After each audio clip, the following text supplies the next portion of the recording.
नमस्कार, मैं पवन सिंह। किसी भी देश के महापुरुष उस देश की सबसे अमूल्य धरोहर होते हैं। हमारे भारत देश में कितने ही महापुरुषों ने जन्म लिया है और अपने कार्यों से देश को नहीं दुनिया को भी प्रभावित किया है। आज हम बात कर रहे हैं स्वामी विवेकानंद जी की। स्वामी विवेकानंद जी ने कहा था, take risks in your life, if you win you can lead, if you lose you can guide. जिसका मतलब है कि अपने जीवन में जोखिम उठाओ। अगर आप जीत जाते हो तो आप नेतृत्व करोगे, आप लीड करोगे, और अगर आप हार जाते हो तो आप लोगों का मार्गदर्शन करोगे, लोगों को प्रेरित करोगे। हमारे समाज में बहुत से लोग जोखिम उठाने से डरते हैं, वो रिस्क नहीं लेना चाहते। हमारे समाज में एक ऐसी कहावत है कि अपने पैर उतने ही फैलाओ जितनी बड़ी चादर हो, लेकिन ये कहावत सही नहीं है। हम ऐसा भी तो कर सकते हैं कि अपनी चादर बड़ी कर सकते हैं, बड़ी चादर खरीद सकते हैं। पैरों को फैलाने की तो एक सीमा है, लेकिन चादर छोटी या बड़ी की कोई सीमा, निश्चित सीमा नहीं है। तो एक ऐसी जो सोच डेवलप हो गई थी हमारे समाज में कि रिस्क नहीं लेना है। जिस समय स्वामी विवेकानंद जी अपने चरम पर थे अपने जीवन के, उस वक्त ये देश अंग्रेज़ों का गुलाम था। हम स्वतंत्र नहीं थे, अंग्रेज़ों के अधीन थे। और उस समय का जो हमारा देश था, हमारा जो भारत देश था, उस समय जाति में, धर्म में और बहुत तरह के अंधविश्वासों में, रूढ़ियों में बटा हुआ देश था। बहुत पुरानी प्रथाओं में पूरी तरह से जकड़ा हुआ जो हमारा देश था, उससे हमारे देश का बहुत नुकसान हो रहा था। और जो हमारी छवि बनी थी पूरी दुनिया में, वो साफ सपेरों वाली बनी थी कि भारत को तो कुछ नहीं मालूम। हालांकि हमारा जो प्राचीन इतिहास था वो काफ़ी बहुत गौरवशाली था, लेकिन बाद में कुछ ऐसा समय आया जिससे हम परतंत्र हुए, तो हमारा जो समाज है, समाज में जो सामंजस्य था, जो सद्भाव था, वो पूरी तरह से नष्ट होता गया। क्योंकि जो विदेशी आक्रांताओं ने जिस तरीके से हमारे देश में शासन किया था, वो काफ़ी गलत तरीके से उन्होंने हमारे देश पर शासन किया था। लोगों को फूट डालो और राज करो की नीति पर शासन किया था। तो ऐसी समय में जब देश टुकड़ों टुकड़ों में बटा हुआ था, कई तरह की भौगोलिक इकाइयों में कई तरह के राजा रजवाड़े होते थे, कई तरह की समस्याएं थी देश में, कई तरह के महिलाओं की स्थिति बहुत ज़्यादा बदतर थी।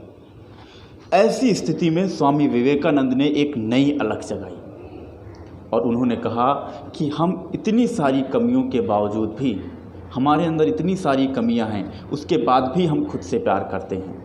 तो ऐसा क्यों नहीं हो सकता कि दूसरों में कुछ कमियां हैं फिर भी हम उससे प्यार ना कर सकें। हम दूसरों में अगर कुछ कमियां हैं तो हम उससे नफ़रत क्यों करें। क्योंकि होता क्या है कि अगर किसी ने बहुत अच्छे कई काम किए हैं और किसी से एक काम कुछ गलत हो गया है, तो जो लोगों का स्वाभाविक सामान्य लोगों का जो ध्यान होता है वो उसकी अधिक अच्छाइयों पर नहीं, उसकी एक कमी पर ही जाता है। बार बार वो उसी की चर्चा करते हैं। इस पर भी स्वामी विवेकानंद जी ने अपनी राय रखी थी कि हमें ऐसा नहीं करना चाहिए। ऐसा ही करीब 5000 वर्ष पूर्व भगवान श्री कृष्ण ने कुरुक्षेत्र के मैदान में अर्जुन को भी संदेश दिया था। अर्जुन को चिंता थी कि हम जीतेंगे कि हारेंगे। अर्जुन भी रिस्क शायद नहीं लेना चाहते थे। उनके मन में एक भय बैठ गया था कि हम युद्ध जीतेंगे या नहीं जीतेंगे। इस शंका का समाधान करते हुए भगवान श्री कृष्ण ने दूसरे अध्याय के 37वें श्लोक में कहा था, हतो व प्रापस्यसि स्वर्गम जीत्वा व मोक्ष्यसि महीम तस्मादुत्तिष्ठ कौन्तेय युद्धाय कृत निश्चया। जिसका मतलब है कि अगर हे अर्जुन, अगर तुम युद्ध में मारे जाते हो तो तुम्हें स्वर्ग मिलेगा, और अगर युद्ध में हार जाते हो, अर्जुन अगर तुम युद्ध में जाते हो तो तुम्हें स्वर्ग मिलेगा, और अगर तुम युद्ध में जीत जाते हो तो तुम्हें धरती का सुख मिलेगा। इस प्रकार दोनों तरीके से ही तुम्हारा भला है, दोनों तरीके से तुम्हें लाभ है।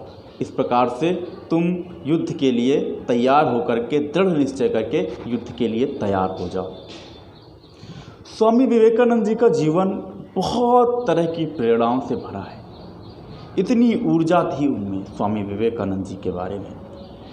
वो जो सबसे ज़्यादा जब वो चर्चित हुए थे, उनका जो भाषण हुआ था अमेरिका के शिकागो शहर में 1893 ईस्वी में, जिसमें उन्होंने sisters and brothers of America, करीब 7,000 लोग मौजूद थे वहाँ पर, और उन सभी लोगों ने उनके स्वागत में खड़े होकर के करीब 2 मिनट तक तालियां बजाई थी। इतनी ओजस्विता, इतनी तेजस्विता से उन्होंने भाषण किया था कि कई अखबारों में उनके बारे में छपा अमेरिका के, जिसमें ये भी छपा कि एक ऐसा साधु जिसमें अद्भुत तेज था जिसके चेहरे पर, और जो भगवा कपड़े पहने हुए था, सर में पगड़ी पहने हुए था, उसका जो भाषण था उसने सबका मन मोह लिया। उसके बाद एक बार स्वामी जी यूरोप के प्रवास में थे।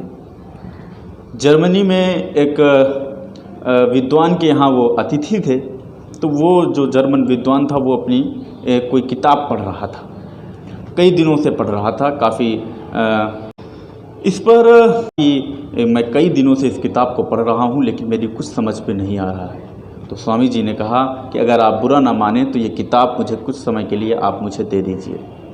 तो उसने कहा कि एक तो आप जर्मन भाषा नहीं जानते हैं, दूसरा ये किताब वास्तव में बहुत अजीब सी है, ये आप कैसे समझ सकते हैं। तो उन्होंने कहा आप मुझे 1 घंटे के लिए दीजिए। तो स्वामी विवेकानंद जी ने उस किताब को लिया और अपने हाथों के बीच में रख करके आँख बंद करके 1 घंटे के लिए बैठ गए। उसके बाद उन्होंने स्वामी विवेकानंद जी ने कहा इस किताब में तो कुछ भी खास नहीं है। इस पर वो जो जर्मन विद्वान था वो काफ़ी गुस्सा हो गया। उसने कहा एक तो आप जर्मन भाषा नहीं जानते, दूसरी ये किताब इतनी अजीब सी है, और तीसरा आप उस पर कमेंट कर रहे हैं कि कैसे हो सकता है। तो उन्होंने कहा कि मैंने ये पूरी किताब पढ़ ली है, इसमें सच में कुछ भी खास नहीं है, और आपको जो भी पूछना हो इस किताब के बारे में आप पूछ सकते हैं। जो भी उसने पूछ के हर सवाल का जवाब दिया, जो भी पेज नंबर बताता स्वामी विवेकानंद जी जस का तस उसे बता देते। वो काफ़ी हैरान हो गया। उसने पूछा इसका कारण क्या है। स्वामी विवेकानंद जी ने हंसते हुए कहा इसीलिए लोग मुझे स्वामी विवेकानंद कहते हैं। भारत ही नहीं दुनिया के, संसार के युवाओं के लिए वो हमेशा प्रेरणा स्रोत रहेंगे। बहुत बहुत धन्यवाद।